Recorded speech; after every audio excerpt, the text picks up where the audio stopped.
blue flag. I ain't happy about that. I'm sorry, Kev. Yeah, what it's is not this? as glorious as the Stars and Stripes, so I don't really care that much. But I am sorry. My country is older than yours, man. Oh, snap. But it's not better. We own the part of your country. What? Yes. Past tense? Yes. Past tense, Kev. Yeah, I know. Past tense. Once upon a time.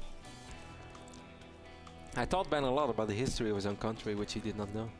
Certainly when we were in New York, I gave Ben a lot of facts all weekend long. He got really sick of it. That was really fun. Anyway, guys, welcome back to Liquid Red. Don't need to learn about the history. All I care about is the future. Well, the future ain't looking too bright. I think you guys are going to need some European help soon. Yeah, that Euro's doing really well right now. All right, all right. Liquid Red is, of course, Hello, our Greece. Zerg player You want spawning some in more the money? You're going to have to ask Germany. Oh, they said no? Ooh, that sucks.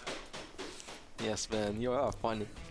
Liquid Red is our Zerg in the left top side of this map, and EG's DeMusliM is our blue Terran spawning in the right bottom side of this map.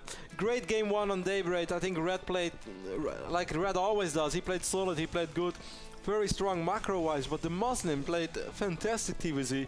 TVZ style that I haven't seen him play yet, and then TVZ style that I didn't know he was capable of pulling off. Yeah. And that's really what makes me feel, what surprised me the most. And the coolest thing is that it was just perfect for Red. Like, you can see that this was prepared for his games against Red. And, you know, Red, he cuts corners, man. He says, all right, I'm just going to make queens and drones. You can try to attack me all you want. I'll defend it, and then I'll win in the late game. DeMusliM says, to hell with attacking you. I'm just going to make 4 bases, and then what are you going to do about it? You have slow Zerglings and queens.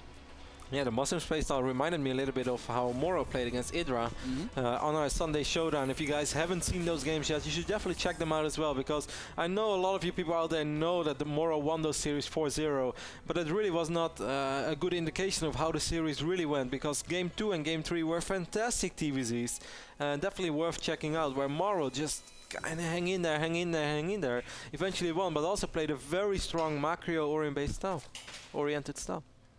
Absolutely, and the game on Daybreak was probably my favorite one. Splitting the map, controlling his Vikings exceptionally well. And Shadow was great too. Shadow was really, really great. But then for now it's time for these two handsome devils to fight it out. You already said Belshire Beach is a pretty good map for Zerg. How did it play out so far in the NASL Season 2, Season 3? I know you've kept track of a lot of statistics. It hasn't been played often in this season. Terrans often veto it or try to avoid it, and so we haven't had many NASL games on Belshire, but there are things about the map that make it pretty solid. Like, it's much easier for Zerg to take a third base than it is for Terran. We can see why. Third base is a little bit tucked away. You have to have units kind of back in there doing their own thing. Whereas you know, Zerg, with all that mobility, they can just go wherever the hell they want, basically.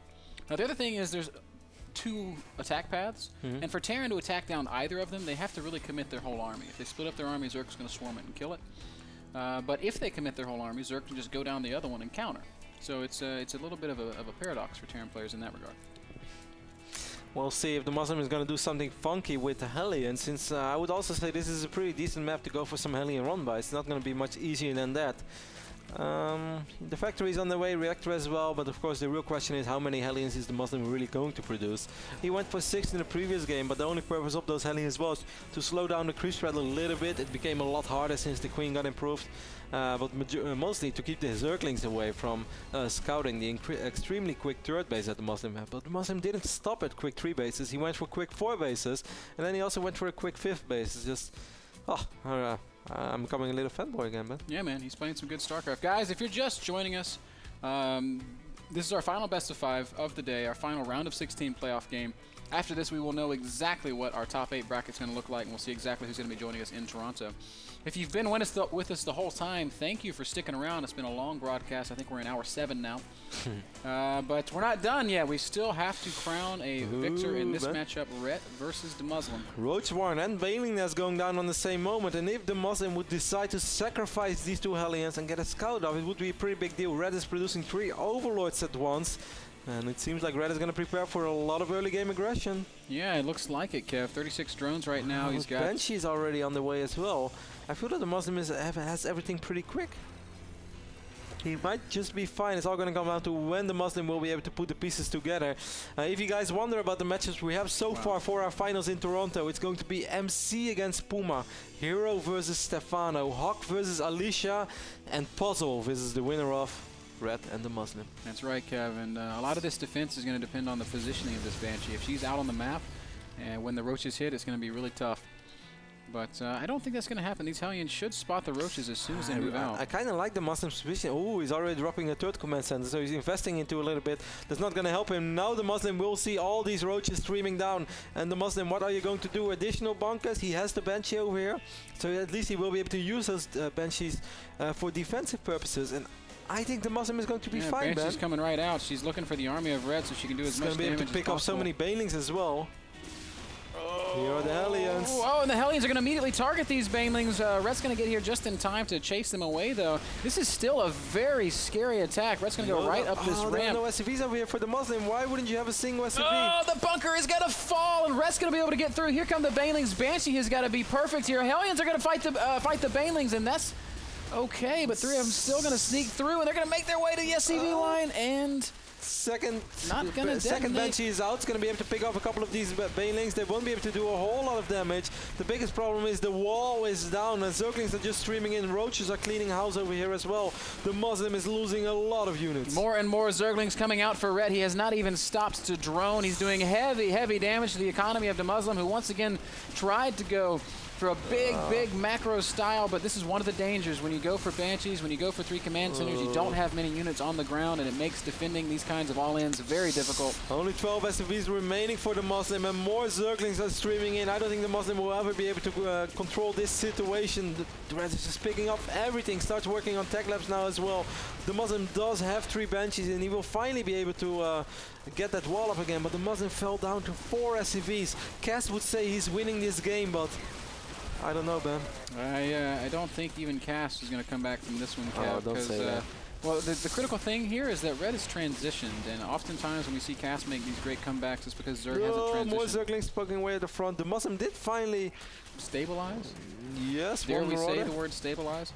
But the thing is, Red's got his layer done, Kev, and now he can make Spire. And what can DeMusliM do? He doesn't have the money to build turrets. He doesn't have the money to build Marines even. He's going to try to make something happen with these 2 Banshees. How many queens do we have on the map? We have 3 queens, 1 more queen on the way. Red already has a couple of spore crawlers. And yes, man, I think you're right. I don't think even Cass could come back from this. Banshees will manage to find one of these queens down here off one of these queens off creep is what I was trying to say. And yeah, Red's looking pretty safe and solid, Kev. He's at 47 drones. He's in a really dominating position right now. Spire is on the way. DeMusliM's building more Banshees and building more SCVs, and that's all he's building. DeMusliM is outmining Red, though. Mules are pretty good. It's kind of ironic. 12 SCVs outmine the hell out of 53 drones. Standard. Well, the hell is a little exaggerated, but he's keeping up, even though his gas economy is slacking quite a bit. And of course, the Red is going to have a good time. He already has 700 gas banked up, Ben. Red is on 56 drones. He is only on 2 bases. That's the only thing that the DeMusliM has over Red.